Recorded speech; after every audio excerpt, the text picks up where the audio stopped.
Aishwarya, what exactly were the circumstances that led to the suspension of these students? We know that Bandaru Dattatreya has said that yes, he had written a letter. What, if any, was the nature of the intervention of the HRD ministry? Well, Tina, on your screens, protests getting violent now. You could see all of these student protesters now trying to remove this last level of barricading. Delhi police has just called in more reinforcements. You could see all of these students now getting on the dais. Now they're getting on that last level of barricading. Delhi police has gotten in place water cannon right there to prevent them to move any further. Keeping in mind the 26th January security detail, you could see now they are bringing in the water cannon just in case they try.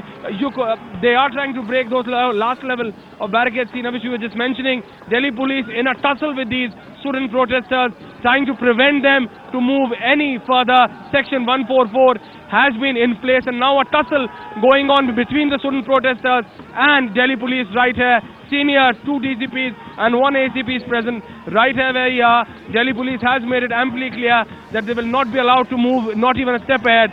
But as they have not been moving, and now they are playing a tussle game with Delhi police. They say they want to protest right there till Delhi police, and then water cannon is being used, Tina. If I could just request my camera person Sandeep Udmania to pan the camera across. Delhi police has just authorized water cannon to be used on these student protesters so that they are not allowed to move any further. Water cannon being used on these protesters so that they're not allowed to move. They are saying they wanted to protest right till the Ministry of HRD. They say that they want to go and complain to the HRD Minister Smriti Irani against the kind of decision which has been taken by the University of Hyderabad.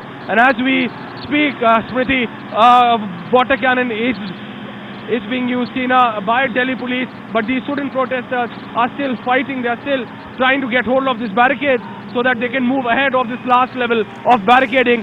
Delhi police still trying to prevent them. Delhi police hoping that they will come, they will adhere to the law and order situation right here. And my video journalist Sandeep Udmania trying to bring you those visuals. They are still playing a tussle game with the last level of barricading. Delhi police tried to put in place at least 4 to 5 level of barricading, but they have broken all of them. This is the last level of barricading, and you could see these student protesters from SFI, ISA, and then all the others who have gathered here to demand justice for Rohit. But in turn, their protest getting violent. Students, boys and girls, still continuing to protest.